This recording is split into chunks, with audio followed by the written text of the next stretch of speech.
Hello future doctors.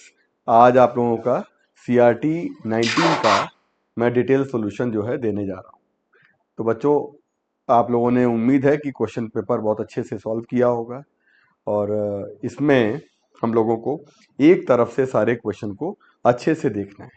ठीक, सबसे पहले आते हैं हम लोग क्वेश्चन नंबर 1 पे आते हैं। कहते हैं Young's modulus of a wire is numerically equal to stress. आपको पता है कि ये यंग्स मॉडुलस आपका किस समय, यंग्स मॉडुलस आपका किस समय, कौन से केस में, कौन से केस में स्ट्रेस के इक्वल होता है? y equal to stress divided by strain. आपको पता है जब स्ट्रेन हो जाती है 1 तभी हमारा ये स्ट्रेस के इक्वल हो जाएगा।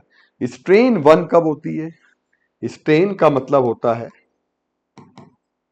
Change in length upon original length.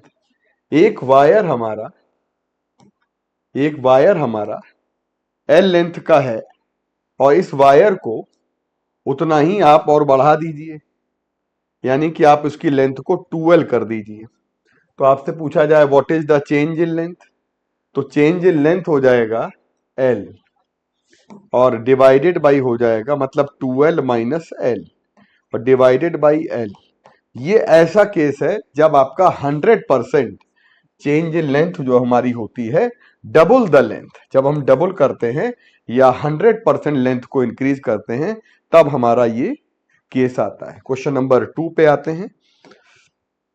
Spherical ball is compressed by point. देखो, कंप्रेशन अगर दिया जाता है बच्चों तो ये है हमारा चेंज इन वॉल्यूम, क्योंकि इन्होंने परसेंटेज में दिया है तो हम लोग परसेंटेज चेंज इन वॉल्यूम 0.01 ले लेते हैं। प्रेशर कितना है? प्रेशर चेंज जो हमारा है 100 एटमॉस्फेयर के इक्वल, तो 100 ATM एंड बल्क मॉडुलस हम लोगों को फाइंड करना है। तो बच्चों इसका एक फॉर्मूला होता है जो आपको बताऊं, B bulk modulus change in pressure divided by volume strain. बच्चों ये जो वॉल्यूम स्ट्रेन होता है ये यहां से निकल आएगा, तो ये आ जाएगा आपका, यहीं से फाइंड करेंगे तो डेल्टा V अपॉन V 100 से डिवाइड कर देंगे तो 10 की पावर माइनस का 2 तो ये है और ये आ जाएगा तो माइनस का 4 आ जाएगा। अब आपको करना क्या है? आपको ये करना है कि इनकी वैल्यू रखनी है 10 की पावर माइनस का 4 और डेल्टा P की जो वैल्यू है वो क्या है? एटमॉस्फियर है। अब बच्चों आपको जो आंसर लाना है वो डाइन पर सेंटीमीटर स्क्वायर में लाना है। तो एक बात तो समझ लीजिएगा, सबसे पहले तो आपका जो नीचे तो कोई यूनिट है नहीं, हम ऊपर की ही यूनिट अगर कर लें तो एटमॉस्फियर का मतलब 1 ATM में हमारे पास 10 की power 5 Newton per metre square होता है। तो आप यहाँ पे 100 इंटू 10 की पावर 5 कर लेंगे और ये ऊपर जाएगा तो ये टोटल ऑल इन ऑल आ जाएगा हमारे पास 7 4 11 और ये है 11 हमारा न्यूटन पर मीटर स्क्वायर में, और न्यूटन पर मीटर स्क्वायर में आता है। और जब हम लोग इसको डाइन पर सेंटीमीटर स्क्वायर लाते हैं तो बेटा हमारे पास न्यूटन पर मीटर स्क्वायर, जब हम डाइन पर सेंटीमीटर स्क्वायर में लाते हैं तो न्यूटन को डाइन में चेंज करेंगे और से मीटर स्क्वायर को 10 की पावर 1 मीटर में, आपको पता है 100 सेंटीमीटर, तो ये आ जाएगा हमारे पास, तो हमारे पास 10 की पावर 12 आ जाएगा यहाँ पे, क्योंकि यहां पर आएगा 10 की पावर 5 से ही कट जाएगा, तो 10 की पावर 12 में हमारा राइट आंसर आ जाएगा बच्चों, फर्स्ट ऑप्शन आ जाएगा जब आप इसको कन्वर्ट कर लेंगे डाइन पर सेंटीमीटर स्क्वायर में। बच्चों क्वेश्चन नंबर हमारा ये बहुत ही प्यारा क्वेश्चन आपका जो है एनसीईआरटी का सॉल्व एग्जांपल है और ये मान के चलिए कि डेफिनेटली ये आता जरूर है ना। कहते हैं कि हमारे पास जो समुद्र की गहराई है, ओशियन डेप्थ दी गई है 2700 मीटर, यानी यहां पर जो प्रेशर है वो सिर्फ एटमॉस्फेरिक है और यहां पर जो प्रेशर है वो आपका एटमॉस्फेरिक के अलावा कुछ यहां पर एक्सेस प्रेशर आ गया बिकॉज ऑफ डेप्थ। तो यहां पर एच रो जी की वजह से हमारा प्रेशर बनेगा एक्सेस। ठीक, तो यही हमारा डेल्टा पी है। तो डेल्टा पी गहराई पर कितना आ जाएगा, समुद्र की गहराई पर एच रो जी। क्लियर। अच्छा, इन्होंने कहा है कि कंप्रेसिबिलिटी, कंप्रेसिबिलिटी होती है 1 अपॉन बल्क मॉडुलस। तो कंप्रेसिबिलिटी की वैल्यू हमारी, तो बल्क मॉडुलस अगर निकालेंगे तो 45.4 10 की पावर -11 ऊपर जाएगा तो +11। अब हमसे कह रहा है what is the fractional compression. तो हमारे पास बल्क मॉडुलस का फॉर्मूला बच्चा ये है, और डेल्टा वी अपॉन वी को लेफ्ट ले जाइए और डेल्टा पी और बी, मतलब इसको चेंज मत करिए आप, इसको कुछ मत करिए, 1/b रखा रहने दीजिए, इसको हटा और दीजिए। अब बताइए डेल्टा पी कितना आ जाएगा, एच रो जी। 1/b कितना आ जाएगा, यही तो वैल्यू है जो हम यहां रख देंगे, कंप्रेसिबिलिटी, यानी कि हमारे पास। अब आप इसकी वैल्यू पुट कर दीजिए बच्चों, बताइए एच की कितनी वैल्यू है सर। एच की वैल्यू है 2700, रो की वैल्यू 10 की पावर 3 दिया गया, और बेटा हमारे पास जी की वैल्यू कितनी है 10, है ना। और बेटा हमारे पास 45.4 और 10 की पावर कितनी आ जाएगी -11।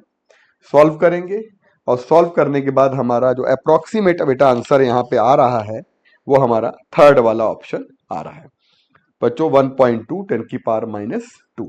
थर्ड वाला ऑप्शन करेक्ट ऑप्शन हमारा, एनसीईआरटी का सॉल्व एग्जांपल है ना। और नेक्स्ट वाले पर आ जाते हैं, फोर्थ नंबर वाले पे आते हैं।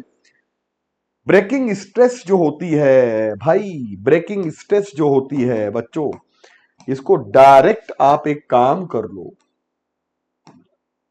सर, ये होती है एल डी जी। एल क्या है, लेंथ, और डी क्या है, डेंसिटी, और बेटा हमारे पास जी ग्रेविटी। तो कह रहा है बताइए मिनिमम लेंथ कितनी चाहिए, लेंथ निकालना है।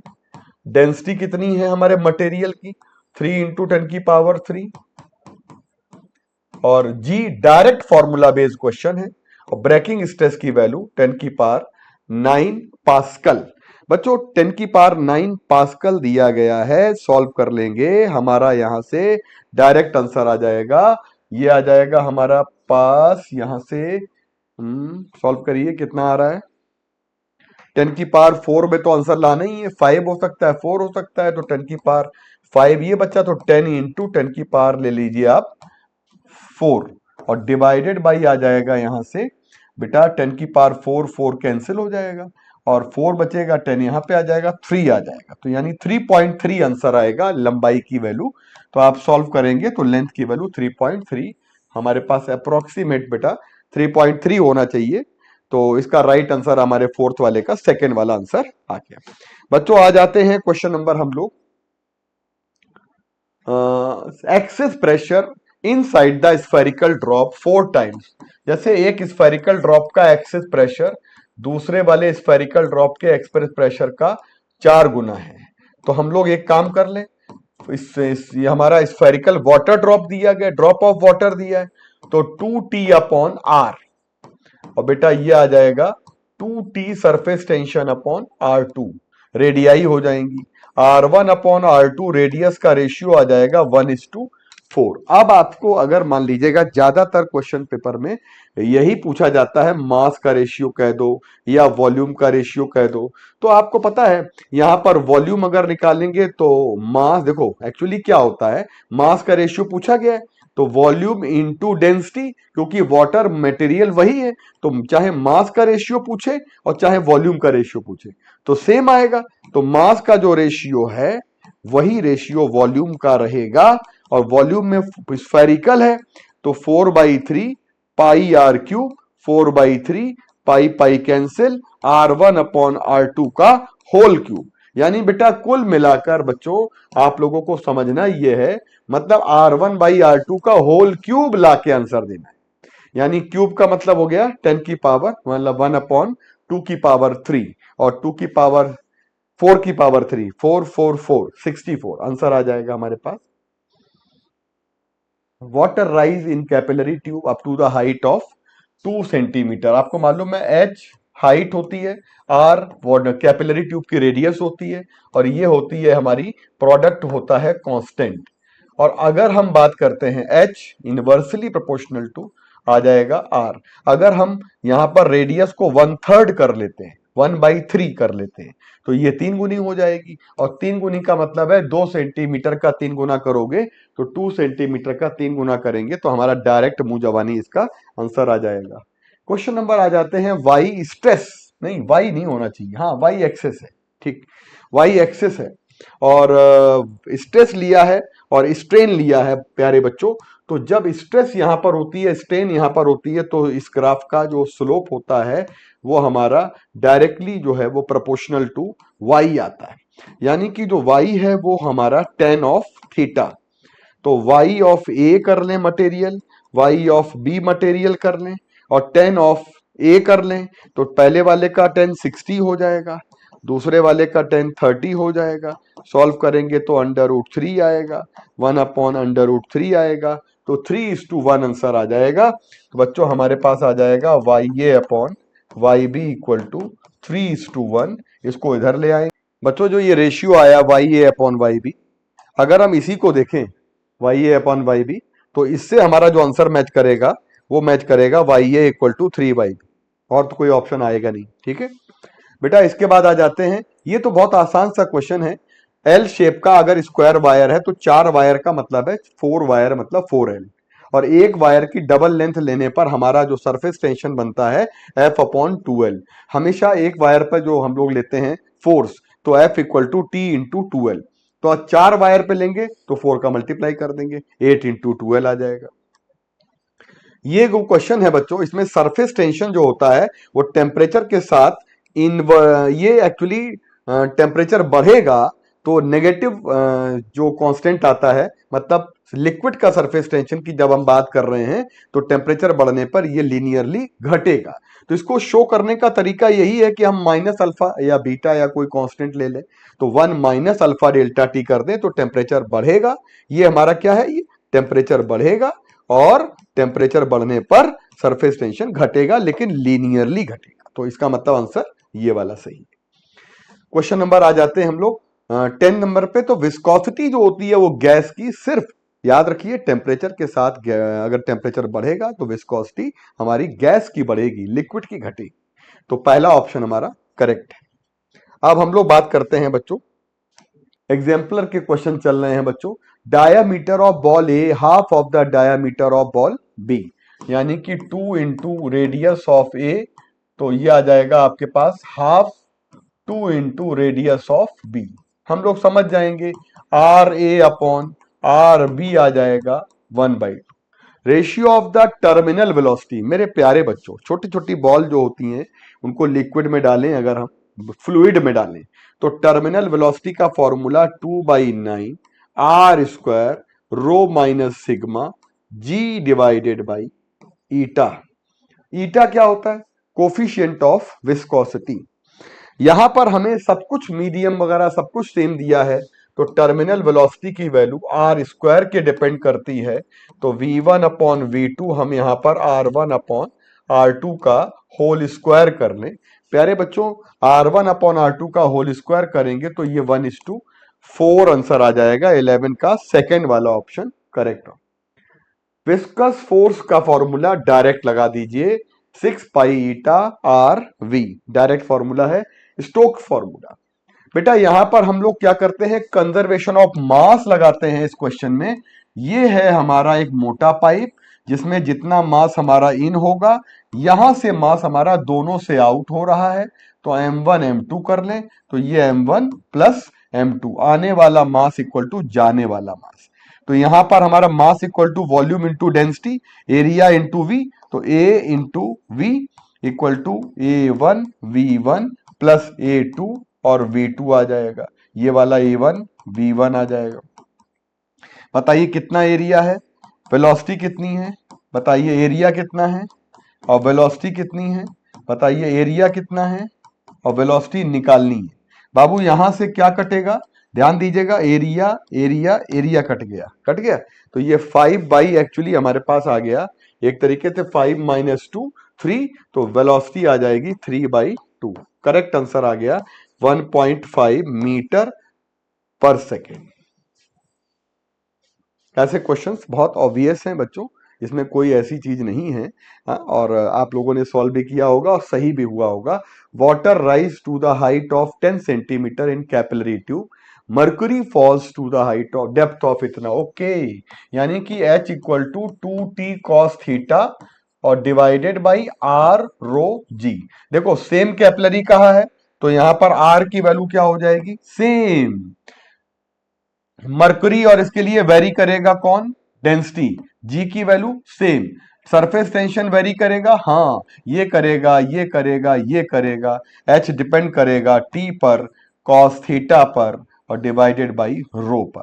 तो फॉर्मूला हो जाएगा एच वाटर, एच मर्कुरी और डिवाइडेड बाई आ जाएगा टी वाटर और टी मर्कुरी और आ जाएगा कॉस थीटा वाटर का, कॉस थीटा मर्कुरी का,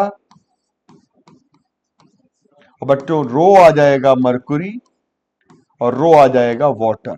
लर्न कर लो, उल्टा हो जाएगा। ठीक, अब हम लोग क्या करने जा रहे हैं, यहां से हम लोग यहां से वाटर की कितनी हमारी है हाइट 10, मर्कुरी की कितनी डेप्थ है 3.42। देखो ये दिया गया है, बताइए सरफेस टेंशन का रेशियो आपको फाइंड करना है। बताइए कॉस ऑफ, हमारा पहला एंगल है वाटर के लिए 0, लेकिन नीचे आ जाएगा कॉस 135। आप लोग डर जाओगे, कॉस 135 की जो वैल्यू होती है वो होती है माइनस का 1/√2। 90 प्लस 45 माइनस 1/√2। बता दे, कॉस ऑफ 135 को लिखा जाता है कॉस ऑफ 90 प्लस 45। 90 की वजह से कॉस साइन में आ जाएगा और ये 45 है और दूसरे वाले क्वाड्रेंट में हमारा ये एंगल जा रहा है। तो बड़े आराम से हम लोग कर लेंगे, माइनस माइनस से कोई लेना देना है नहीं। हम लोग इनकी वैल्यू पुट करेंगे और हमारे पास डेंसिटी मर्क्यूरी की कितनी है 13.6 और वाटर की कितनी है ग्राम पर सेंटीमीटर में, तो भी वो 1 आ जाएगी। कुल मिला के आंसर निकालेंगे तो इसका आंसर हमारा थर्ड वाला ऑप्शन आ जाएगा। प्यारे बच्चों आगे आ जाते हैं। Speed of air flow on the upper and lower surface of wing. Actually हवाई जहाज जो होता है, प्लेन जो होता है, उसमें जो हमारे विंग होते हैं, इनमें जो एयर का कटान होता है, तो उन्होंने बोला है अपर एंड लोअर। अपर में कितनी दी गई है और लोअर में कितनी दी गई है। एयर हमारी जब बहुत तेजी से हमारा हवाई जहाज उड़ता है रनवे पर लिफ्ट लेने से पहले, तो हमारे पास बर्नौली थ्योरम अगर लगाई जाए तो हॉरिजॉन्टल केस का बर्नौली थ्योरम है। तो हमारे पास बर्नौली थ्योरम में half rho V1 square pressure P2 और ये आ जाएगा plus half rho V2 square. मेरे बच्चों जब तक हम वेलोसिटी, देखो ध्यान देने की बात यह है कि हमें यहां पर सारे ऑप्शन V1 V2 है ही है। जब तक हम यहां से P2 और यहां पर P1, ये प्रेशर ज्यादा होगा और ये प्रेशर कम होगा। कहने का मतलब है P2 माइनस P1 ये ज्यादा, तभी तो उठेगा। तो P2 माइनस P1 करना जरूरी है। ऑप्शन ये हो चुका है। यहां पर हम लोग बात कर रहे थे बच्चों P2 माइनस P1, यानी कि ये बात कर रहे थे हम लोग प्रेशर डिफरेंस। तो प्रेशर कहां ज्यादा होगा, नीचे, तभी तो हवाई जहाज उड़ेगा है। तो इसका मतलब है हमारे पास प्रेशर जो होता है फोर्स अपॉन एरिया, तो force equal to pressure equal to force upon area कर देंगे, एरिया का मल्टीप्लाई कर देंगे तो थ्रस्ट आ जाएगा। तो फोर्स की वैल्यू निकालेंगे, हाफ रो ए आ जाएगा और V1 square minus V2 square आ जाएगा। करेक्ट ऑप्शन हमारा जो आ जाएगा थर्ड वाला। बच्चों एक बात ध्यान रखिएगा, जब भी कभी आप यहां पर क्वेश्चन सॉल्व करें और थ्रस्ट वाला इस तरीके का कोई भी क्वेश्चन अगर आता है, तो आपको ज्यादातर केसेस में यही पूछा जाता है कि थ्रस्ट कितना है। ये क्वेश्चन हमारा आ चुका है नीट के पेपर में, इसी तरह का न्यूमेरिकल वैल्यू रख के आ चुका है। लोड दिया है हमारे पास 25 किलोग्राम वेट और वायर का डायामीटर दिया है, यानी 2r इक्वल टू पॉइंट का 4 सेंटीमीटर आ जाएगा, r इक्वल टू पॉइंट का 2 और 10 की पावर माइनस का 2 सेंटीमीटर आ जाएगा। हमसे यंग्स मॉडुलस पूछ रहा है, F upon pi R square आ जाएगा। Length upon change in length आ जाएगी। फोर्स का हमारा आ जाएगा 25 10 की पावर ये 9.8 कर लें, किलोग्राम वेट है तो 9.8 कर लेंगे, और डिवाइडेड बाई आ जाएगा 3.14, और इंटू कर लेंगे आर का मतलब है 0.2 का और 10 की पावर -2 का होल स्क्वायर। बेटा यहां पर डेल्टा एल है हमारा 100 से 102 सेंटीमीटर, तो 2 सेंटीमीटर को बना लो मीटर में, और बेटा ऊपर हमारा है कुल मिला के वायर 1 मीटर का। लेंथ कितना दिया गया है 100 सेंटीमीटर का मतलब 1 मीटर। तो कुल मिलाकर सॉल्व करेंगे इसको तो पहला वाला ऑप्शन आ रहा है। क्वेश्चन नंबर आ जाएंगे हम लोग। तो इस बहुत ही वेल नोन ग्राफ हमारा जो दिया गया है ये एनसीईआरटी का ग्राफ है, इसमें हमें बात करनी है तो यहां ओ से लेकर ए पॉइंट तक केवल वैलिड होता है हुक्स लॉ, यानी स्ट्रेट लाइन जो होगी वो हमारी, इसके बाद ये कर्विंग शुरू हो जाती है, तो ओ से लेकर ई पॉइंट तक हमारा जो है वो हुक्स लॉ वैलिड रहेगा। ठीक है बच्चों, बात करते हैं हम लोग। एसर्शन दिया गया है Young's modulus and shear modulus are relevant in solid, बिल्कुल करेक्ट आंसर है, ये बिल्कुल सही है। और solids have definite shape length, बिल्कुल करेक्ट है, करेक्ट एक्सप्लेन भी कर रहा है। क्वेश्चन नंबर आ जाएंगे 19 पे। शेप ऑफ द मेनिस्कस जो होता है वो अगर हमारा एंगल ऑप्ट्यूस दिया है किसी भी लिक्विड का 90 से ग्रेटर का मतलब ऑप्ट्यूस, जैसे मरकुरी, तो मरकुरी ऐसे आता है, ऊपर से देखने में कैसा होता है, ऊपर से देखने में कॉन्वेक्स आता है, नीचे से कॉनकेव आता है, तो डाउनवर्ड कॉनकेव, नीचे से देखेंगे तो कॉनकेव दिखेगा। करेक्ट ऑप्शन हमारा इसका आ जाएगा 19 का सेकेंड। बेटा choose the correct statement among the following, correct option यहां पर निकालना है हम लोगों को। तो टर्मिनल वेलोसिटी जो होती है उसका फॉर्मूला ही लिख लेते हैं तो ज्यादा बेटर होगा, और ये आ जाएगा रो माइनस सिग्मा, और जी आ जाएगा डिवाइडेड बाई ईटा। तो सारे ऑप्शन हमारे सही आ रहे हैं, इसलिए हम लोग बात करते हैं ये भी सही है, ये भी सही है, और ये सही। आंसर आ जाएगा फोर्थ वाला। बेटा अगर हम यहाँ पे, बहुत ही अच्छा क्वेश्चन है, बहुत अच्छा क्वेश्चन, अगर हम वेट लटकाते हैं तो mg वेट लटकाने पर, भार लटकाने पर हमारा वायर की लंबाई जो है वो चेंज हो रही है। जब चेंज हो रही है तो यहां से ले लेते हैं हम लोग एक वैल्यू, अगर हम लोग ले यहां पर सॉल्व करने का जो तरीका होता है बेटा वो बेटर ये है कि हम लोग इसको कुछ पॉइंट से यहाँ पे मान लेते हैं, है ना। तो आपके सॉल्यूशन में जो पॉइंट मिलेगा आपको वो यहाँ पर मिलेगा बी और सी, बी डी और बेटा सी, राइट। तो हम लोग यहाँ पर एक पॉइंट ओ ले लेते हैं तो ज्यादा बेटर है, इसको ओ कर लीजिए। ये यानी कि एक पूरा स्ट्रेट वायर खींच दिया जाता है, तो बीओ प्लस ओसी ये लंबाई खींचने के बाद आ रही है, और स्ट्रेट वाला ये है, तो फाइनल लेंथ ये है माइनस इनिशियल लेंथ है चेंज इन लेंथ। बोलो बच्चों, अब आपसे पूछा जाए जरा बताइए ये वाली वैल्यू कितनी है, तो ये वाली वैल्यू हमारी कैसे निकलेगी। देखिए ये है डी, ये है ओ, ये है बी, ये आ जाएगा हमारे पास एल, ये आधा आधा कर देंगे तो ये आपका एग्जाम्पलर का क्वेश्चन है, और ये एक्स हो जाएगा तो अंडर रूट आ जाएगा x square plus L square, जितना ये उतना ओसी आ जाएगा, इसका मतलब डबल हो जाएगा। तो ये वाली वैल्यू कितनी आ जाएगी, change in length equal to, change in length equal to double कर देंगे तो 2 times under root X square plus L square. बात समझे आप। जैसे हम एक वायर ले लेते हैं, ये वायर है हमारा, वायर ले लेते हैं, वायर, हाँ ये देखिए। अब अगर वायर हमारा ये है और ये वायर खींच लिया ऐसे तो लंबाई हमारी बिल्कुल, और अगर बीच में वेट लटका देंगे तो ये ऐसे हो जाएगा, तो वेट लटकने से क्या होगा, खींचेगा, तो जितना हमारा वायर में स्ट्रेन पैदा हुआ हमें क्या करना है, स्ट्रेन निकालना है, तो टोटल चेंज इन लेंथ निकालनी पड़ेगी पहले। तो चेंज इन लेंथ आती है ये वाली प्लस ये वाली माइनस ये वाली ओरिजिनल वाली, तो हमने माइनस कर दिया 2l।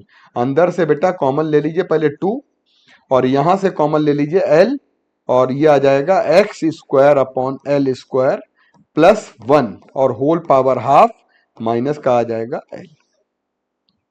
यहां पर आ जाएगा 2L बाहर और इसको लिखेंगे 1 प्लस, बेटा 1 प्लस है ना, तो 1 प्लस NX होता है, बाइनोमियल लगाते हैं तो half x² by L² minus का 1, L कॉमन चला गया, 1 से 1 कैंसिल हो गया, हाफ से ये कैंसिल हो जाएगा, या आप उसको कैंसिल मत करिए, आप यहां पर डेल्टा L ले लीजिए और डेल्टा L 2L ले लेंगे, तो ये है चेंज इन लेंथ आने पर, और लंबाई इनिशियल कितनी है 2L, यही है स्ट्रेन, तो इसको डिवाइड कर देंगे ना, तो स्ट्रेन आ जाएगी हमारे पास हाफ x² बाई बेटा L²। करेक्ट ऑप्शन आ जाएगा फोर्थ वाला।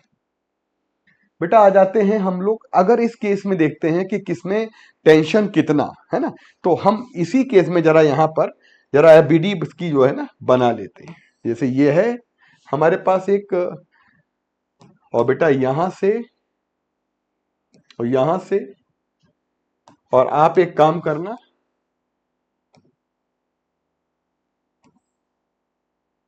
हॉरिजॉन्टल और परपेंडिकुलर कंडीशन ले ली, मान लीजिए टेंशन T है, ये एंगल अल्फा है या थीटा ले लो भैया, तो T cos थीटा इस वाले ब्लॉक पर लगने वाला जो हमारे पास रिजॉल्व करना है, टेंशन रिजॉल्व करना है ना, तो टेंशन जब रिजॉल्व करेंगे तो हम आराम से रिजॉल्व कर लेंगे T, और इसी तरीके से T cos थीटा एक दूसरे को नलीफाई कर देगा, यानी कि कुल मिलाकर T sin theta vertical component बचेगा इधर, और T sin theta vertical component बचेगा इधर, और वेट को हमारा बैलेंस करने वाला जो काम है वो कौन कर रहा है।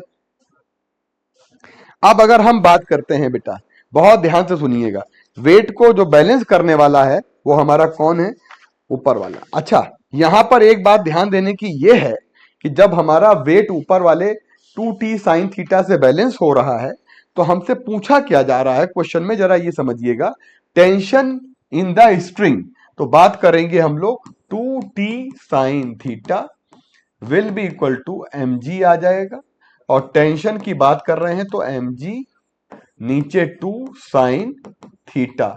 यहां पर लीस्ट की चर्चा करी गई है, तो ये मिनिमम तब आएगा मेरे प्यारे बच्चों जब ये मैक्सिमम हो जाएगा, और ये मैक्सिमम कब होगा, जब थीटा की जो वैल्यू है, साइन थीटा की वैल्यू जो है 1, यानी थीटा की वैल्यू कितनी हो जाएगी 90, यानी कि ये थीटा 90 कब होगा, जब ये स्ट्रेट डोरी सीधी आ जाएगी, और सीधी कौन से फिगर में है, तो फिगर नंबर 2 में जब डोरी को सीधा कर देंगे उस समय थीटा 90 डिग्री का आएगा, और 90 डिग्री का अगर आ रहा है उस समय लीस्ट हमारा टेंशन रहेगा बी वाले फिगर में, तो करेक्ट ऑप्शन हमारा थर्ड वाला हो जाएगा। क्वेश्चन नंबर 22 का थर्ड ऑप्शन बेटा सही आंसर। नेक्स्ट वाले पे आ जाते हैं 23 नंबर पे। To cylindrical rod of identical dimension, one of rubber and other of steel. एक हो भैया, एक रबर की है और दूसरी किसकी है, स्टील की है। ऐसे हमारा सिलेंडर है, रबर की है स्टील की है। कहते हैं बोथ रॉड फिक्स्ड, ऊपर से लटका दी गई हैं, छत से लटकी हुई हैं, रबर की स्टील की। अब mass attach to each of the free end, तो मतलब हम रबर से भी लटका रहे हैं और स्टील से भी लटका रहे हैं, है ना, जैसे रबर से लटकी हुई और स्टील से लटकी, ये रबर की भी हो सकती है स्टील की भी हो सकती है, यानी रबर खिंच जाएगी शेप बदल जाएगा, स्टील में खिंचेगा शेप नहीं बदलेगा, सॉलिड है ना। तो कोई ऑप्शन ऐसा हमारा आ रहा है इसमें जिसमें शेप ना बदले, चौथा वाला आंसर पढ़िएगा, स्टील रॉड विल एलोंगेट, तो करेगी without perceptible change in the shape, बिल्कुल करेक्ट है। और रबर वाली जो रॉड होगी वो हमारी खींच खिंचा के सब चेंज इन शेप कर देगी, तो करेक्ट आंसर बेटा हमारा आ जाएगा, साफ साफ दिया हुआ है, bottom edge trapped to tip of the centre, ये सब हमारा खिंच जाएगा, कोई और ऑप्शन हमारे पास नहीं है। तो 23 का फोर्थ ऑप्शन आ गया। इसके बाद आ जाते हैं, बहुत ही अच्छा क्वेश्चन है ये वाला, देखिएगा, इसमें आपसे ही कह रहा है कि ये लिक्विड है और two non mixing liquid density दी गई। अच्छा, तो आप एक काम करिए, दो लिक्विड दिए गए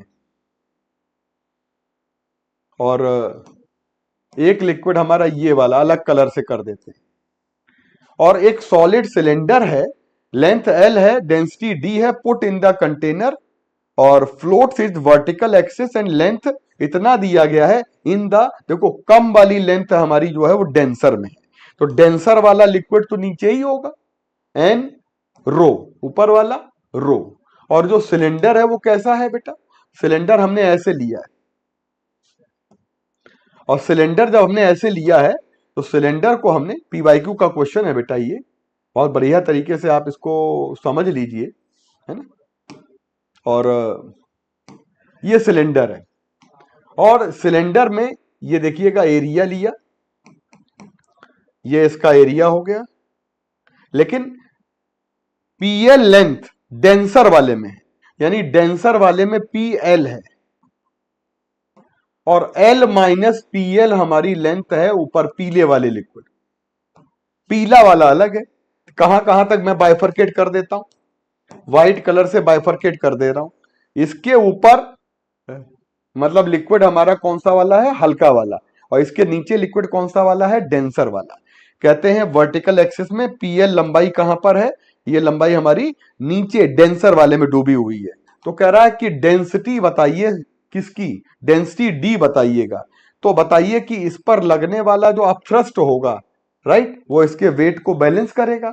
हमें यही तो कॉन्सेप्ट समझना है कि अपथ्रस्ट जो होगा वो दोनों लिक्विड यानी weight of the cylinder, cylinder का वेट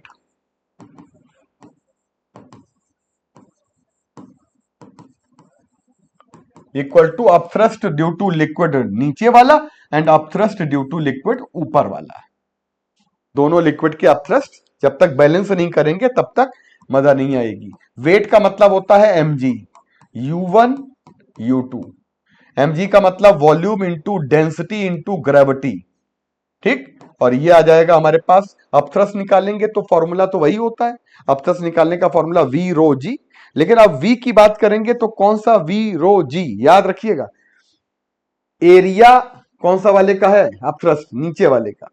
तो हम जब बात करेंगे नीचे वाले का तो ये आ जाएगा ये वाला एरिया ए, और लंबाई कितनी है पीएल, तो एरिया इंटू पीएल और इंटू वी रो, वी हो गया वॉल्यूम हो गया, रो नीचे वाले का रो कितना है एन रो, और जी ये नीचे वाले का अपथ्रस्ट आया है।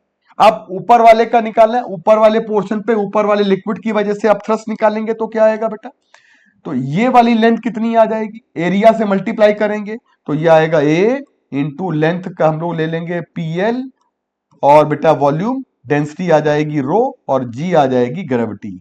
कॉमन ले लेंगे, जी से जी काट देंगे, हमारे पास बेटा यहां पर जो वैल्यू आ रही है, एक काम करिएगा v यहां से लेंगे ना तो a इंटू बेटा v लेंगे तो a इंटू एल, v की जगह पे क्या लिखेंगे a into L, a into L, और ये क्या आ जाएगा d, डेंसिटी निकालनी है, हमारे पास आएगा a rho L, A rho L, ये रो है बेटा, ये p है, देखना p को कायदे से लिखना और रो को कायदे से लिखना।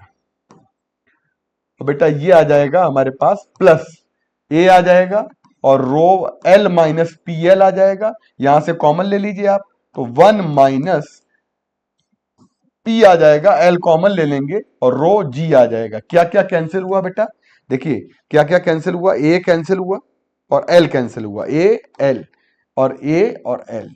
अब इसको हम सॉल्व करेंगे तो हमारा बेटा यहां पे जो करेक्ट आंसर आ रहा है वो सेकंड वाला ऑप्शन मैच करता है। तो बच्चों ऐसे क्वेश्चन में जब भी हम बात करेंगे, अच्छा आपको ध्यान देना है कि इस क्वेश्चन में सॉल्व ज्यादा करना है।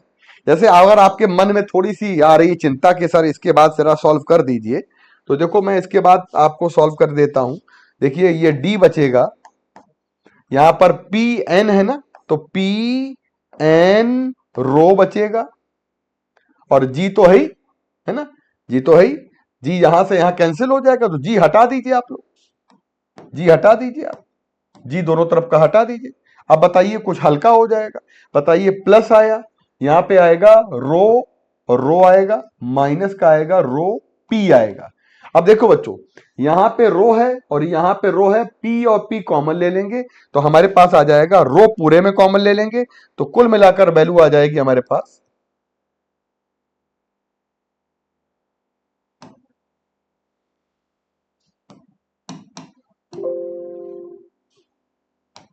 ठीक है, हम थोड़ा सा इसमें आगे बढ़ जाते हैं या ऊपर कर लेते हैं। D इक्वल टू आ जाएगा हमारे पास, कितना आ जाएगा, D इक्वल टू आ जाएगा, यहां पर रो पहले लिखिएगा प्लस n-1, n-1 आएगा। और बेटा यहां पे n-1 आएगा और फिर रो हम p कॉमन ले लेंगे और p कॉमन ले लेंगे और रो हमारा एकदम से बाहर आ जाएगा। तो अच्छे से जरा सॉल्व करके देख लीजिएगा, अच्छा सवाल है ये। क्वेश्चन हमारा सिलेंड्रिकल ट्यूब है और सिलेंड्रिकल ट्यूब अगर दी गई है तो याद रखिएगा बात कर रहे हैं सिलेंड्रिकल ट्यूब की।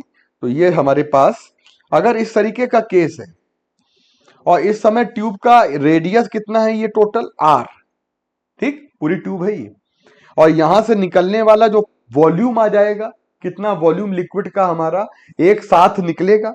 तो अगर हम बात करेंगे तो इस समय एरिया कितना आ रहा है, पाई आर स्क्वायर।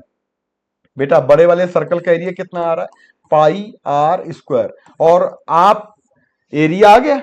और अगर हम इसमें वॉल्यूम निकालना चाहेंगे तो a इंटू वी, वी क्या है, वेलोसिटी है। इन्होंने बोला है कितनी स्पीड से पानी निकल रहा है यहां से, v। तो a1v1 equal to a2v2, formula लगता है a1v1 इक्वल टू a2v2। अब इसी को छोटे छोटे फाइन फाइन होल में डिवाइड कर दिया, speed of ejection liquid through the holes, अब छोटे छोटे होल्स में डिवाइड कर दिया। और छोटे छोटे जो होल्स हमारे हैं, ये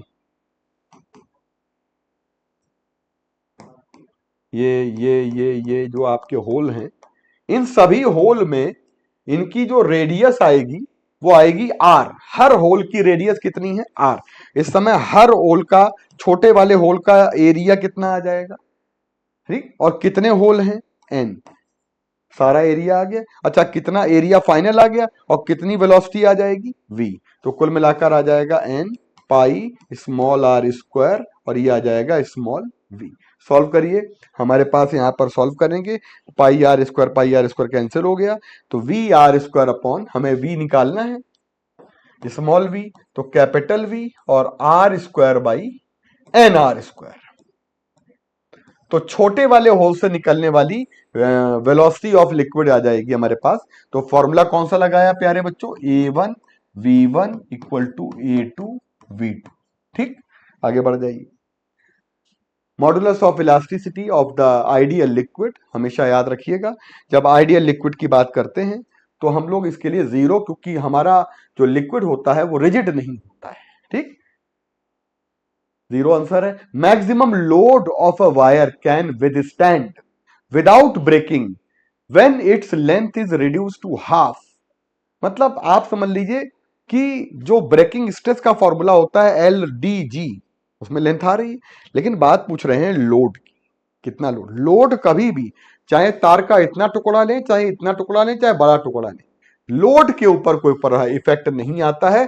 तो इसका 27 वाले का जो करेक्ट आंसर है वो हमारा आंसर बेटा फोर्थ वाला आंसर है, 27 का फोर्थ आंसर है, यानी कि लोड हमारा जो है वो वही रहेगा बेटा। अब एक बहुत ही शानदार क्वेश्चन हम लोगों का अगला वाला आता है, देखिएगा नेक्स्ट क्वेश्चन हमारा बहुत ही अच्छा आता है। कहते हैं रिजिड बार, बच्चों रिजिड बार, मास दिया है m, supported symmetrically by 3 wire each of length l, those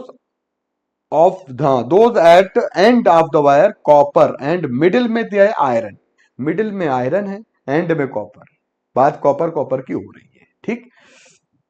इसका मतलब है कि रेशियो ऑफ डायामीटर पूछा गया है।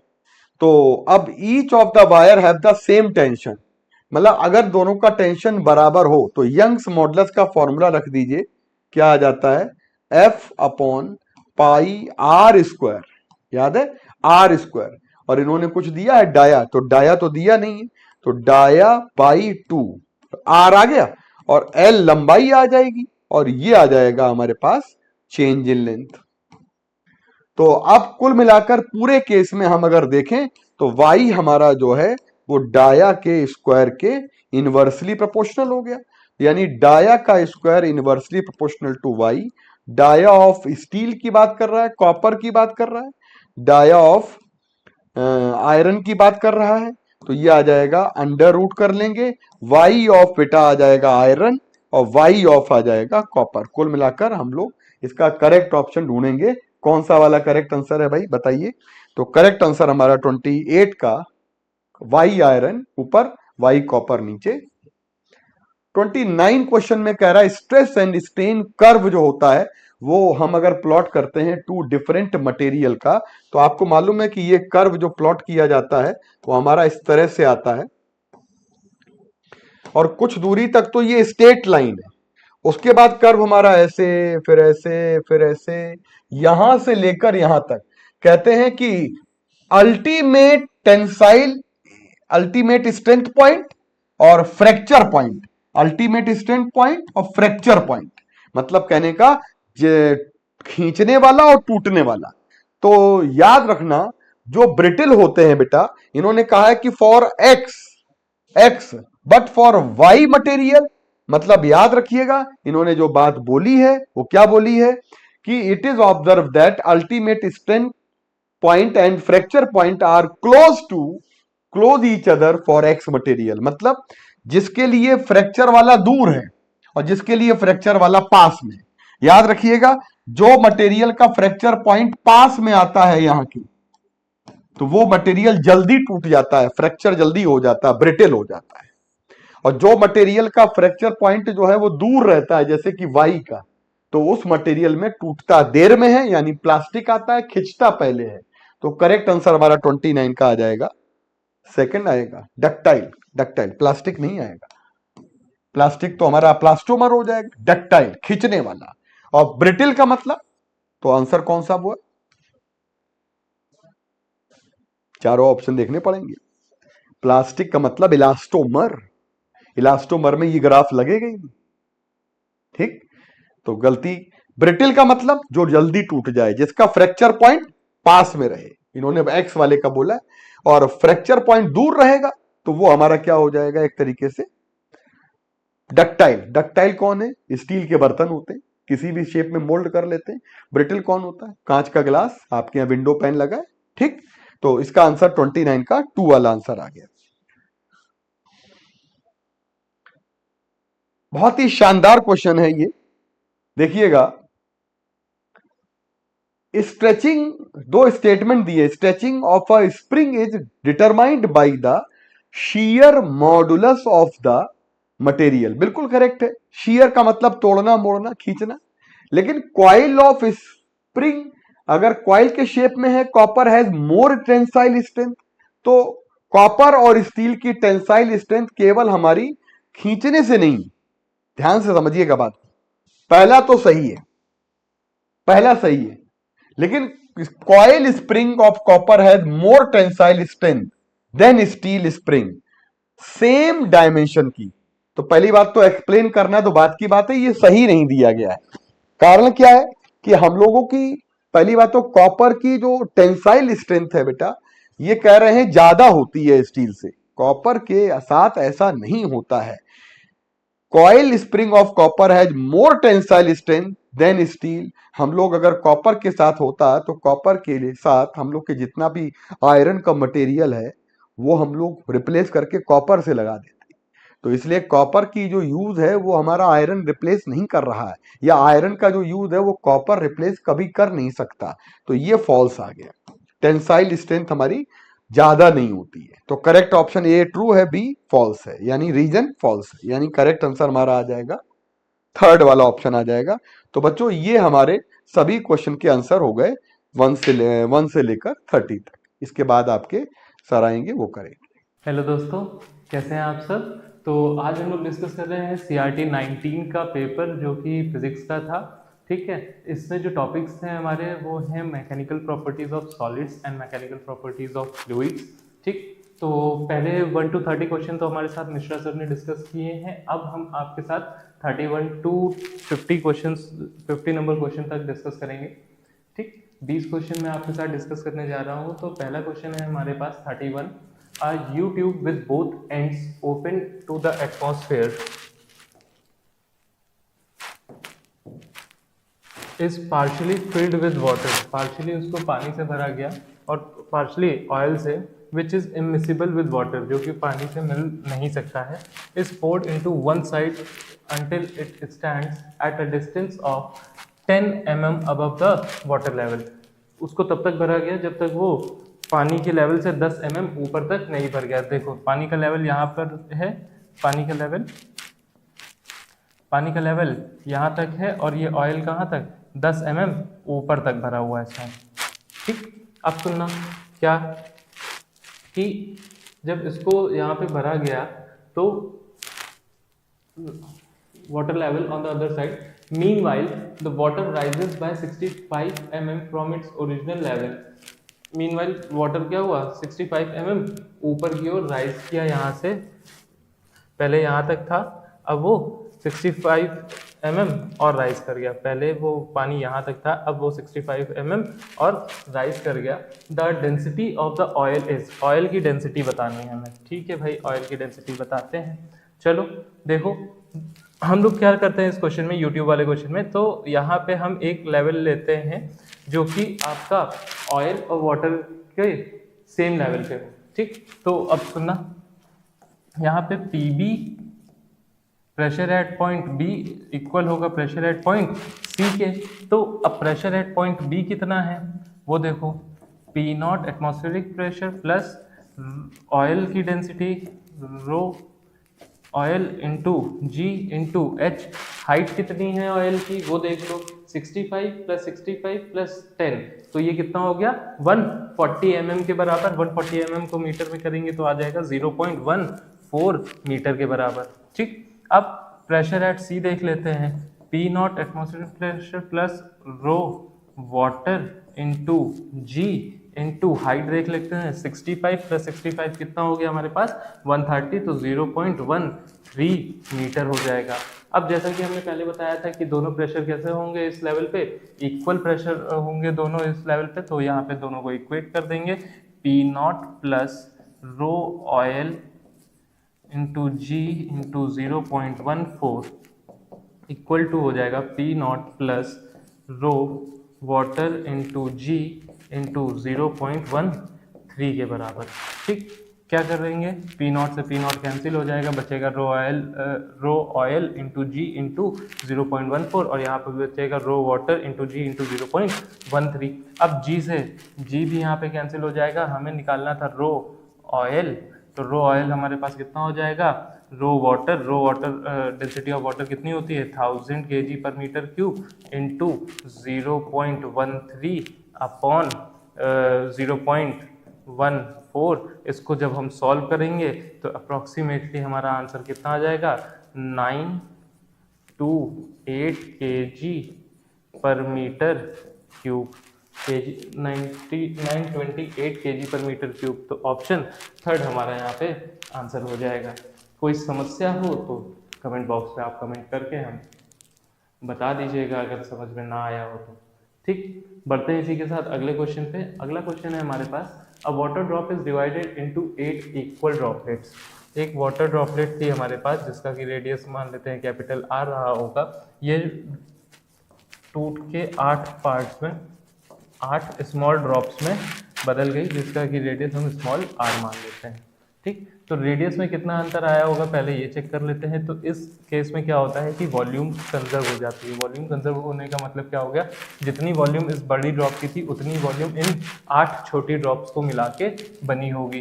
तो 4/3 pi are cube is equal to हो जाएगा 4/3 पाई स्मॉल आर का क्यूब इंटू 8। ठीक, अब देखो 4/3 पाई से 4/3 पाई कैंसिल हो गया, आर क्यूब इंटू 8, तो ये r इज इक्वल टू हमारा हो जाएगा 2 r के बराबर। तो स्मॉल r हमारा बचेगा कितना r/2 के बराबर। ये तो ये बात हो गई। अब उसने बोला कि pressure difference between the inner and outer side of the big drop will be, outer और इनर ड्रॉप के बीच में जो प्रेशर डिफरेंस होगा वो कितना होगा। चलो देखते हैं, डेल्टा पी बोल लें प्रेशर डिफरेंस या फिर पी एक्सेस बोल लेते हैं इसको, कितना होता है 2T/R। ठीक, अगर यही हमारे पास सोप बबल के लिए होता तो ये हो जाता 4T/R के बराबर, क्योंकि वहां पे डबल लेयर्स गिनते हैं हम लोग। ठीक, आओ ये तो हो गया हमारे लिए कैपिटल आर वाले बड़े वाले ड्रॉप के लिए, ठीक। अब जब ये छोटे छोटे ड्रॉप्स में टूटा तो delta P small R is equal to 2t upon R by 2 के बराबर हो जाएगा। अब इनको क्या करेंगे, सॉल्व कर देंगे। कैसे सॉल्व करेंगे, और देखो जरा, 2t से 2t कैंसिल हो जाएगा, r से r कैंसिल हो जाएगा, ये बचेगा 1/2। तो delta p capital R is equal to हो जाएगा delta p small r by 2 के बराबर, ठीक। तो यहाँ पे क्या आ रहा है कि जो बड़ा वाला है उससे हाफ, सॉरी, जो छोटा वाला है उसका हाफ हो जाएगा स्मॉल ड्रॉपलेट, तो half of that smaller droplet कितना हो जाएगा, half of that smaller droplet. Pressure difference कितना हो जाएगा, आधा होगा किसके, छोटे वाले ड्रॉपलेट से, ठीक। बढ़ते हैं इसी के साथ दूसरे क्वेश्चन पे। The surface tension of water can be reduced by, surface tension water की रिड्यूस हो सकती है, आप पानी को हीट करोगे तो भी, और पानी में सोप मिक्स करोगे तो भी। तो ऑप्शन हमारा बोथ 1 एंड 2 हो जाएगा, थर्ड ऑप्शन हमारा यहाँ पे करेक्ट हो जाएगा, ठीक। बढ़ते हैं इसी के साथ अगले सवाल पे। अगला सवाल है हमारे पास, a capillary tube is attached horizontal to a constant head arrangement if the radius of the capillary tube is increased by 10%, radius कैसे इंक्रीज हो गया, 10%, the rate of flow of liquid changes by. तो पहले तो हम यहाँ पे देखेंगे rate of flow of liquid का फॉर्मूला क्या होगा, ठीक। Rate of flow of liquid के लिए हमारे पास जो फॉर्मूला होता है वो होता है Q is equal to pi p r, pi p r की power 4 upon 8 eta into L, ठीक। तो यहाँ पे देखो Q जो है हमारा डायरेक्टली प्रोपोर्शनल है R की पावर 4 के। अब यहाँ पे जब हमको बोला कि रेडियस हमारा 10% इंक्रीज हो गया है, तो नया रेडियस R डैश हमारे पास क्या हो जाएगा, R प्लस R इंटू 10/100, ठीक। यहाँ से ये कट जाएगा तो R/10 बचा, ये कैलकुलेट करेंगे तो हमारे पास 11/10 R के बराबर आ जाएगा। कितना, क्या आएगा, R डैश, नया रेडियस हमारा कितना आ जाएगा, 11/10 R। अब सुनना, जो नया रेट ऑफ फ्लो होगा वो हम मान लेते हैं Q डैश डायरेक्टली प्रोपोर्शनल हो जाएगा R डैश के। अब इसको सॉल्व कर लेते हैं, क्या, R डैश की पावर 4 के। तो अब इसको सॉल्व कर लेते हैं, कैसे सॉल्व कर लेते हैं, देखो जरा, Q dash upon Q is equal to R dash upon R की पावर 4, ठीक। इसको सॉल्व करते हैं तो Q dash upon Q is equal to हमारे पास आएगा 11/10 की पावर 4 के, 11/10 की पावर 4। अब इसको हम यहाँ पे सॉल्व करेंगे तो आ जाएगा हमारे पास 1.4641 समथिंग, ठीक, ये आएगा। अब हमसे पूछा क्या है कि rate of flow of changes by, changes by का मतलब हो गया Q dash upon Q minus 1 into 100% में पूछ रहा है तो इंटू 100 कर दिया, इज इक्वल टू हमारे पास यहाँ पे क्या आ जाएगा, 1.4641 इन माइनस 1 इंटू 100, तो ये हमारे पास बन रहा है 0.4641 इंटू 100। अब परसेंटेज कितना हो जाएगा, 46.4% के आस आ रहा है। यहाँ ऑप्शन देखो क्या आ रहा है, 46%, मतलब कि सेकंड ऑप्शन हमारा यहाँ पे आंसर हो जाएगा। कोई दिक्कत हो तो बताना, ठीक। चलो बढ़ते हैं इसी के साथ अगले सवाल पे। अगला सवाल है हमारे पास, if 2 soap bubbles of different radii are connected by a tube, then, अगर 2 soap bubble हैं और दोनों का रेडियाई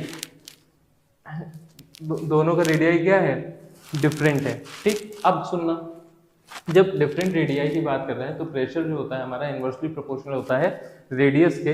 तो अब इंटरनल प्रेशर जो हमारा है वो इन्वर्स प्रोपोर्शनल है रेडियस के, तो जितना कम रेडियस होगा उतना ज़्यादा इंटरनल प्रेशर होगा। तो जो एयर का फ्लो होगा उसमें, तो वो स्मॉल एयर बबल से लार्ज एयर बबल की तरफ जाएगा। ऑप्शंस पढ़ते हैं यहाँ पे, air flows the bigger bubble to the smaller bubble, ना भाई स्मॉल से बिगर पे जाएगा, नो एयर फ्लो, तो ऑप्शन ही नहीं बनता। Air flows from the smaller bubble to the bigger bubble, third option हमारा आंसर बन जाएगा। थर्ड ऑप्शन हमारा आंसर बन जाएगा। तब तक करता रहेगा जब तक दोनों का साइज इक्वल नहीं हो जाता है। ठीक, बढ़ते हैं इसी के साथ अगले क्वेश्चन पे। अगला सवाल है हमारे पास, spherical balls of radius capital R falling in a viscous fluid of viscosity eta with a velocity v, the retarding viscous force acting on the spherical ball is. Retarding viscous force जो act कर रहा होगा spherical ball पे वो कितना होगा? Directly proportional होगा capital R के, इनवर्सली प्रोपोर्शनल होगा वेलोसिटी v के, इनवर्सली प्रोपोर्शनल होगा कैपिटल आर के, डायरेक्टली प्रोपोर्शनल होगा वेलोसिटी v के, इनवर्सली प्रोपोर्शनल होगा दोनों के, डायरेक्टली प्रोपोर्शनल होगा दोनों के। अब सुनो, जो हमारा फोर्स होता है विस्कस फोर्स, उसका फॉर्मूला होता है 6 पाई ईटा आर इंटू वी। यहाँ से हमें पता चल रहा है कि फोर्स जो है वो डायरेक्टली प्रोपोर्शनल है रेडियस के भी, और फोर्स जो है वो डायरेक्टली प्रोपोर्शनल है वेलोसिटी के भी। तो हमारा फोर्थ ऑप्शन यहाँ पे आंसर सही हो जाएगा। फोर्थ ऑप्शन हमारा आंसर सही हो जाएगा। इसी के साथ बढ़ते हैं अगले सवाल पे। अगला सवाल है हमारे पास, a capillary tube is dipped in water, another identical tube B is dipped in a soap water solution. Which of the following shows the relative nature of the liquid columns in the two tubes? अब सुनना, जो ये capillary action होता है ये होता है adhesive और कोहेसिव फोर्स की वजह से, और इन्होंने दो अलग अलग लिक्विड बोले हैं, एक तो वाटर के लिए बोला है और दूसरा सोप वाटर सॉल्यूशन के लिए बोला है। अब जब वाटर के लिए इन्होंने केवल बोला तो वाटर जो होगा उसमें जो सरफेस टेंशन होगी वो हाई होती है। वाटर के लिए जो सरफेस टेंशन होगी वो क्या होगी? हाई होगी। तो वो कैपिलरी में ज़्यादा राइज करेगा, और उसी के कंपैरिजन में अगर हम सोप वाले सॉल्यूशन की बात करें, सोप वाटर सॉल्यूशन की बात करें, तो उसमें जो सरफेस टेंशन होगा इसके कंपैरिजन में कम होगा, तो वो हमारा कम राइज करेगा। तो ऑप्शन नंबर यहाँ पे देख लेते हैं। ये देखो, इसमें जो वो बन रहे हैं कॉन्वेक्स और कॉन्केव, तो ये तो ऑप्शन इस तरीके से गलत हो गया, दोनों हमारे कॉन्केव बनेंगे और थर्ड ऑप्शन हमारा यहाँ पे सही हो जाएगा। यहाँ पे बी वाला अप है, यहाँ पे दोनों के सरफेसेस अलग बने हुए हैं, तो थर्ड ऑप्शन हमारा यहाँ पे सही हो जाएगा। ठीक, बढ़ते हैं इसी के साथ अगले क्वेश्चन पे। अगला क्वेश्चन हमारा है 38. 8 equal drops are falling through air with a steady velocity of 10 centimeter per second. ठीक, if the drops coalesces, अगर ड्रॉप कोलिस कर जाते हैं, the new terminal velocity will be, तो नई टर्मिनल वेलोसिटी कितनी होगी? तो टर्मिनल वेलोसिटी के लिए अगर हम फॉर्मूला देखें तो हमारे पास होता है v terminal is equal to 2/9 r square rho minus sigma into g upon eta. ठीक, अब यहाँ से देखो जो वेलोसिटी है वो हमारी डायरेक्टली प्रोपोर्शनल है आर स्क्वायर के। जो टर्मिनल वेलोसिटी है वो डायरेक्टली प्रोपोर्शनल है किसके? आर स्क्वायर के। अब जब ड्रॉप्स कोलिज कर रहे हैं, मतलब ड्रॉप वहाँ पे बन रहे हैं, तो ये हमारा एक बिगर ड्रॉप बन रहा होगा। तो देखो वॉल्यूम कंजर्वेशन फिर से लगेगा, 4/3 pi are cube into 8 is equal to 4/3 pi are cube. तो यहाँ से हमारा जो आर होगा वो 2 आर के बराबर आ जाएगा। तो V T dash upon we T हमारा जो हो जाएगा वो आ जाएगा कितना? 2r अपॉन आर का होल स्क्वायर के बराबर। तो यहाँ पे ये आ जाएगा हमारा वी टी हमें 10 दे रखा था, तो ये हो जाएगा 4 के बराबर और 4/1। तो V T dash is equal to हो जाएगा 4 इंटू 10 इज इक्वल टू कितना? 40 सेंटीमीटर पर सेकेंड के बराबर। कितना हो जाएगा? 40 सेंटीमीटर पर सेकेंड के बराबर। ठीक, सवाल अच्छा था। बढ़ते हैं इसी के साथ अगले क्वेश्चन पे। A wooden cylinder of diameter 4r, height capital H, density ρ/3 is kept on a hole of diameter 2r of a tank filled with water of density as shown in figure। चलो, figure यहाँ पे दिया नहीं है तो figure मैं आपके लिए यहाँ पे बना दे रहा हूँ। ये एक टैंक है, यहाँ पे ये होल ऐसे है, इसके ऊपर एक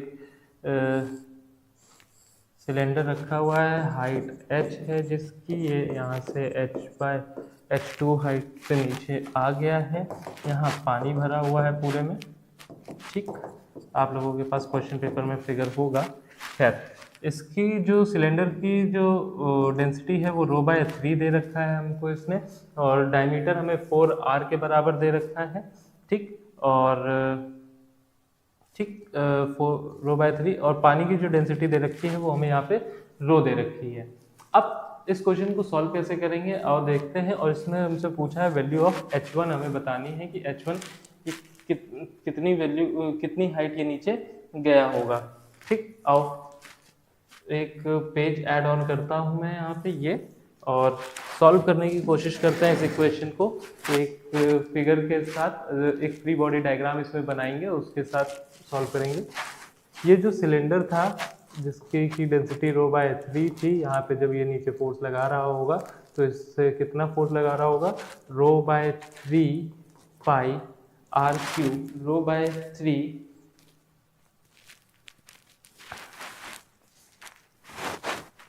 into G into H into ये एरिया जितना होगा इसका, ठीक। A3 मान लेते हैं। ऊपर से जो लग रहा होगा वो P0 इंटू A1 के बराबर लग रहा होगा। नीचे से जो एक फोर्स लग रहा होगा इस पर बाइंड फोर्स, जो थ्रस्ट फोर्स लग रहा होगा वो रो जी H2 लेवल पे नीचे था तो इंटू A इंटू A2, ठीक। ये होगा, ठीक। ऊपर से भी ये एक फोर्स यहाँ पे ρg H2 इंटू A2 ये लग रहा होगा। अब बनाते हैं इसकी हम लोग इक्वेशन। तो इक्वेशन हमारे पास यहाँ पे कुछ इस तरीके से बन के आएगी, P0 plus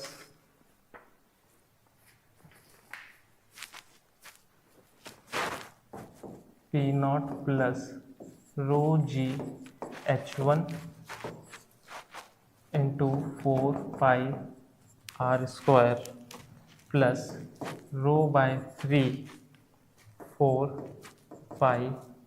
r square two g into H, ठीक, इज इक्वल टू होगा किसके, P0 plus ρg H1 plus h into 3 r square plus P0 square plus P0 r square, ठीक। अब इसको जरा सॉल्व करते हैं और देखते हैं क्या होगा। r स्क्वायर और r स्क्वायर कैंसिल कर दिया यहाँ पे, इसको एक्सपेंड किया, 4P0 plus 4 ρg H1 plus 4 ρ/3 g h is equal to, यहाँ पे हम मल्टीप्लाई करेंगे तो 3P0, ये 3 का अंदर मल्टीप्लाई कर रहे हैं, plus ρg H1 3 ρg H1, ठीक, plus 3 ρg H plus P0, ये P0 और ये 3P0 मिलके 4P0 और ये 4P0 आपस में कैंसिल आउट हो गए, ठीक। अब इसको रीअरेंज करते हैं, ρg H1 को एक साइड लेके आते हैं और ρg H वाले को एक साइड लेके जाते हैं, तो 4 ρg H1 minus 3 ρg H1 is equal to 3 ρg H minus 4/3 ρg H। अब इसको सॉल्व करेंगे तो यहाँ से देखो ρg और यहाँ से ये ρg हमारा क्या हो गया, कैंसिल हो गया है, ठीक। अब ये कैंसिल हो गया है यहाँ पे, तो बचेगा कितना हमारे पास, H1 इज इक्वल टू 3 3 9 9 में से 4 गया तो 5/3 टाइम्स ऑफ H1 कितना आ गया, 5/3 टाइम्स ऑफ H आ गया है। देखो हमारा थर्ड ऑप्शन यहाँ पे आंसर हो जाएगा। इसी के साथ बढ़ते हैं अगले क्वेश्चन पे। अगला क्वेश्चन है हमारे पास, the following 4 wires of length capital L and radius small r are made of the same material, which of these will have the largest extension when the same tension is applied। जब same tension apply हो रही है तो largest tension किसमें होगा, sorry largest extension किस में होगा, मतलब कि डेल्टा एल पूछ रहा है, तो delta L is equal to, अगर हम यंग्स मॉडुलस वाला फोर्स वाला फॉर्मूले से जाएं तो delta L is equal to हमारा होता है F by Y, delta L is equal to हो जाएगा F by Y dot L upon area pi R square, small R था, हाँ पाई आर स्क्वायर। ठीक, अब यहाँ पे देखो जो डेल्टा एल है वो हमारा डायरेक्टली प्रोपोर्शनल है एल अपॉन आर स्क्वायर के, किसके डायरेक्टली प्रोपोर्शनल है, एल अपॉन आर स्क्वायर, और वही हमें यहाँ पे वैल्यूज दी हुई हैं। अब क्या करेंगे, यहाँ पे चार हैं तो चारों को हम लोग यहाँ पे पुट करके देख सकते हैं। R L by R square maximum होगा किसके लिए वो देखना है, तो वैल्यूज हम लोग यहाँ पे देखेंगे, हर एक को कैलकुलेट करेंगे। तो यहाँ पहली वैल्यू हम यहाँ पे जब रखेंगे तो हमारी आएगी 50/0.25 mm, उसको हम लोग सेंटीमीटर में चेंज करके वैल्यूज रखेंगे, तो फर्स्ट वाला जो ऑप्शन होगा हमारा वो आंसर हो जाएगा। ठीक, फर्स्ट वाला जो होगा वो हमारा आंसर आ जाएगा। ठीक है, जो मैक्सिमम एक्सटेंशन होगा, क्यों, फोर्स तो देखो सेम मटेरियल है हमारे पास, यंग मॉडुलस सेम हो जाएगा हमारा। ठीक, और सेम टेंशन है हमारे पास, फोर्स भी सेम लग रहा है, पाई ऑलरेडी कांस्टेंट है, बचा हमारे पास कैपिटल एल और स्मॉल आर, मतलब कि लेंथ और रेडियस बची, तो लेंथ अपॉन जितनी छोटी लेंथ होगी, जितनी छोटी लेंथ होगी और जितना बड़ा इसका वैल्यू आएगा, आर स्क्वायर की वैल्यू जाएगी, उतना ही ये डेल्टा एल, उतना ही बड़ा ये एक्सटेंशन होगा, तो फर्स्ट ऑप्शन हमारा यहाँ पे आंसर आ जाएगा। ठीक, सीधे देखो ना, एल यहाँ पे देख लेते हैं, एल सबसे कम किस में है, 50, न्यूमरेटर हमारा सबसे कम कहाँ है, 50 वाला, तो यही सबसे ज़्यादा एक्सटेंड करेगी। ठीक, बढ़ते हैं आगे। ठीक, एक हिट एंड ट्रायल मेथड की तरफ भी इसको यूज़ कर सकते हैं, इसी के साथ बढ़ते हैं अगले क्वेश्चन पे। अगला क्वेश्चन है हमारे पास, which one of the following is the Young's modulus in newton per metre square for the wire having the stress of strain curve shown in the figure. Stress strain curve के बारे में, तो y is equal to stress upon strain होता है, Young's modulus is equal to stress upon strain होता है हमारे पास। ठीक है, अब यहाँ पे स्ट्रेस और स्ट्रेन के बीच में ग्राफ दिया हुआ है, यंग्स मॉडुलस हमें बताना है। स्ट्रेस हमें यहाँ पे दे रखा है कितना, 8 × 10⁻⁷, 8 × 10⁻⁷। स्ट्रेन हमें यहाँ पे दे रखा है 4 × 10⁻⁻⁴, तो एक और ये दो, 2 × 10⁻11, 2 × 10⁻11, फोर्थ ऑप्शन हमारा यहाँ पे आंसर हो जाएगा। ठीक, इसी के साथ बढ़ते हैं हम अगले क्वेश्चन पे। अगला क्वेश्चन है हमारे पास, one end of a uniform wire of length capital L and a weight W is attached rigidly to a point in the roof and a weight W1 is suspended from its lower end। ठीक है, उसके बाद बोल रहा है, if S is the area of cross section of the wire, the stress in the wire at a height 3L/4 from its lower end is। तरीके से wire है, पूरी लेंथ इसकी L दे रखी है, नीचे से 3L/4 लेंथ पे उसने पूछा है कि टेंशन या सॉरी स्ट्रेस कितना होगा, नीचे से 3/4 पे उसने पूछा है कि स्ट्रेस कितना होगा, तो वो हम कैसे कैलकुलेट करेंगे। देखो W1 तो हमारे पास वहाँ पे वेट उसने टांग दिया है, W1 तो वहाँ पे उसने हमारा वेट टांग दिया है, तो हम यहाँ पे इक्वेशन बनाएंगे क्या, W1 + 3L/4 पे उसने हमसे पूछा है इंटू उसका वेट अपॉन टोटल जो लेंथ थी इज इक्वल टू क्या आ जाएगा, W1 + 3W/4। ठीक, अब यहाँ से स्ट्रेस हम कैलकुलेट करेंगे तो कितना आ जाएगा,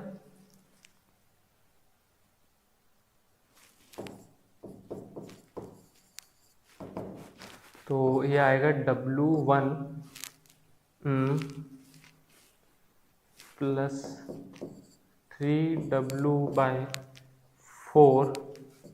3W/4 अपॉन जो उसका क्या है, area of cross section S। ठीक, कितना आ जाएगा, ठीक है ना, W1 plus 3W/4 into upon S। तो ऑप्शन देखो कौन सा है, W1 plus 3W/4 upon S, ये ऑप्शन हमारा हो जाएगा। स्ट्रेस क्या होता है, force upon area of cross section, तो ये फोर्स लग रहा है upon area of cross section, ये हो गया। ठीक, तो इसी के साथ बढ़ते हैं हम अगले क्वेश्चन पे।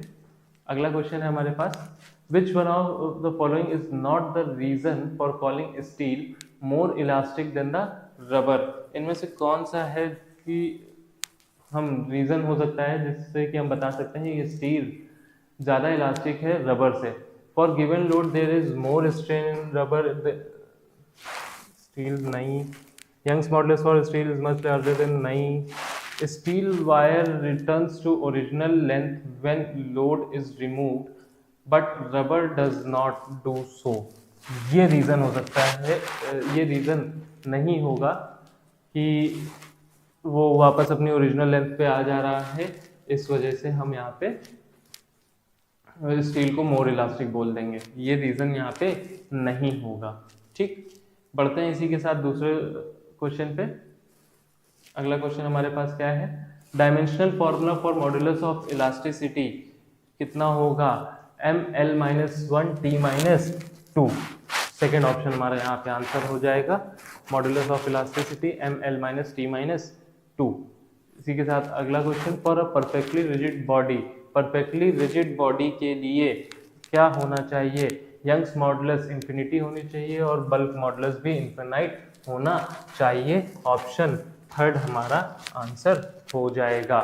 ठीक, बढ़ते हैं अगले सवाल पे। A copper wire and a steel wire of the same diameter and length are joined end to end and a force is applied which stretches their combined length by 1 centimeter, then the two wires will have, तो दो wires जो बचेंगे उनके पास क्या होगा,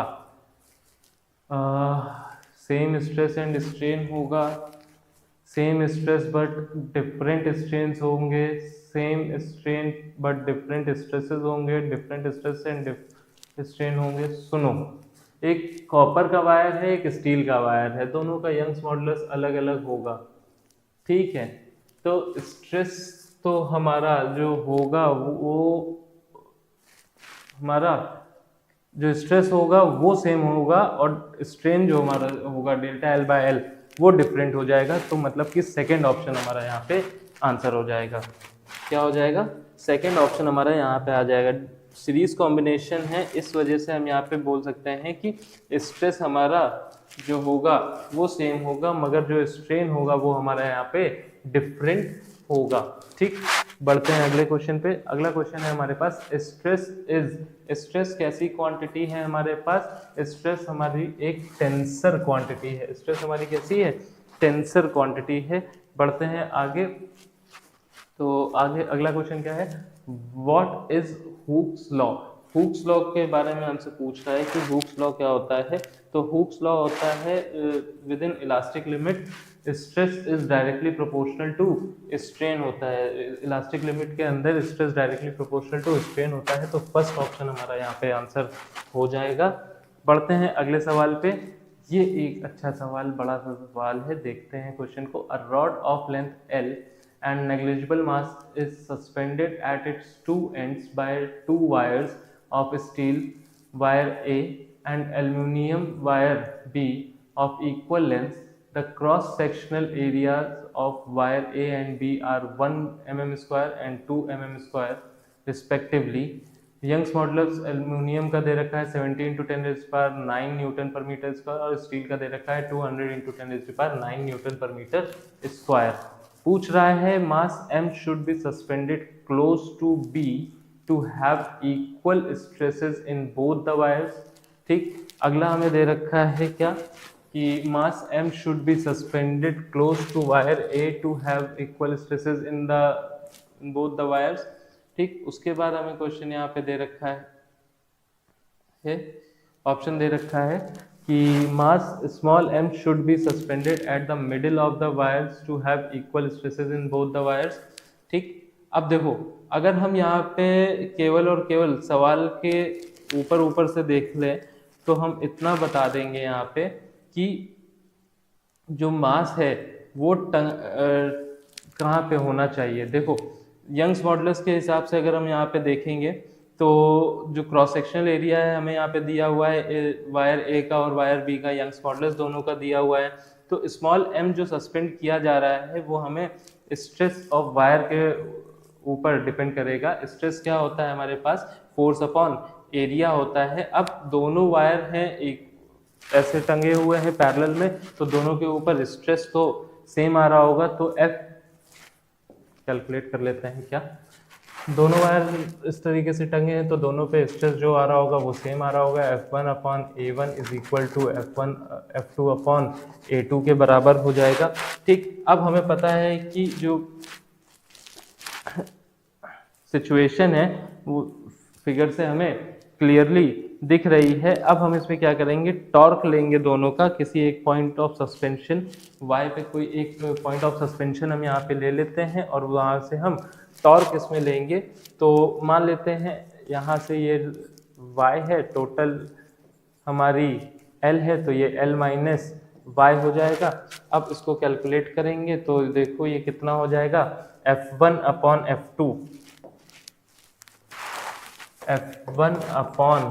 F2 is equal to हो जाएगा हमारे पास क्या, L minus Y upon Y. कितना हो जाएगा, L minus Y upon Y के बराबर। अब दोनों इक्वेशन हमें मिल गई हैं, एक ऊपर वाली और एक नीचे वाली, और दोनों को हम क्या करेंगे, इक्वेट कर देंगे। दोनों को हम क्या करेंगे, इक्वेट कर देंगे। यहाँ से ये इक्वल टू 1/2 के बराबर F1/F2 हो जाएगा। कैसे हो जाएगा वो भी मैं कैलकुलेट करके बता दे रहा हूँ। F1 और F2, देखो जो एरिया आपको दे रखा है, एरिया ऑफ क्रॉस सेक्शन, ये 1 दे रखा है, ये B का 2 दे रखा है, तो इस वजह से ये 1/2 के बराबर हो जाएगा। F1 upon F2 is equal to A1 upon A2 के बराबर इज इक्वल टू ये हमारा 1/2 के बराबर हो जाएगा। अब इसको हम दोनों को इक्वेट कर देते हैं 1/2 के बराबर, तो 2L minus 2y upon is equal to y के बराबर, तो 2L इज इक्वल टू हमारे पास कितना हो जाएगा, 3y। तो y जो हमारा होगा यहाँ पे, जो हमारा यहाँ से y निकल के आएगा, वो 2L/3 निकल आएगा। अब y हमारे पास यहाँ पे कितना आ गया है, 2L/3 निकल के आया है। अब 2L/3 का मतलब क्या हो गया, ये 2L/3 जो आपके पास क्या है, ए से दूर, तो ये हमारा क्या होना चाहिए, ऑप्शन फर्स्ट की जो मास को हम सस्पेंड कर रहे हैं, वो क्लोज होना चाहिए किससे, बी के। जो मास हमारा है वो कितना होना चाहिए, 2L/3 है। तो ये जो मास सस्पेंड कर रहे हैं वो हमारा किसके पास होना चाहिए, बी के पास होना चाहिए। तो फर्स्ट ऑप्शन हमारा यहाँ पे करेक्ट हो जाएगा। ठीक, बढ़ते हैं इसी के साथ अगले क्वेश्चन पे। अगला क्वेश्चन है हमारे पास, 3 equal drops are falling through air with a steady velocity of 2 centimeter per second. If drops collises, the new terminal velocity will be।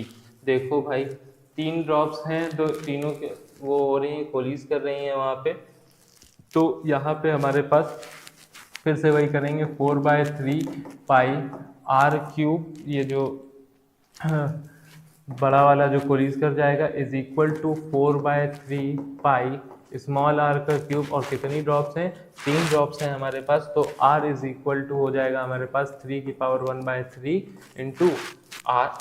तो अब यहाँ पे देखो जो हमारा टर्मिनल वेलोसिटी का फॉर्मूला होता है, तो Vt is directly proportional to r square. क्या आता है, Vt डायरेक्टली प्रोपोर्शनल किसके होता है, r स्क्वायर के होता है। तो V1 अपॉन V2 जो हमारा हो जाएगा, V1 अपॉन V2 जो हो जाएगा वो r square upon 3⁻²/3 r square के बराबर हो जाएगा। अब यहाँ से हम कैलकुलेट करेंगे तो कितना आ जाएगा, V2 इज इक्वल टू हमारे पास आ जाएगा 9⁻⁴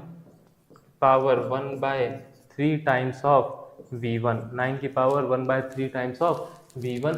अब V1 कितना था हमारे पास, 2, तो 2 इंटू 9⁻⁴ सेंटीमीटर पर सेकेंड, मतलब कि थर्ड ऑप्शन हमारा यहाँ पे आंसर हो जाएगा। ठीक, तो ये थे हमारे सवाल। ठीक, मिलते हैं इसी के साथ अब अगले वीडियो में। तो प्रैक्टिस करते रहिए। 90 डेज आपके लगभग बचे हैं अब नीट के एग्ज़ाम के लिए। पेपर का पैटर्न चेंज हो चुका है, 180 सवाल है। तो फिर मिलते हैं नेक्स्ट वीडियो में। जय हिंद।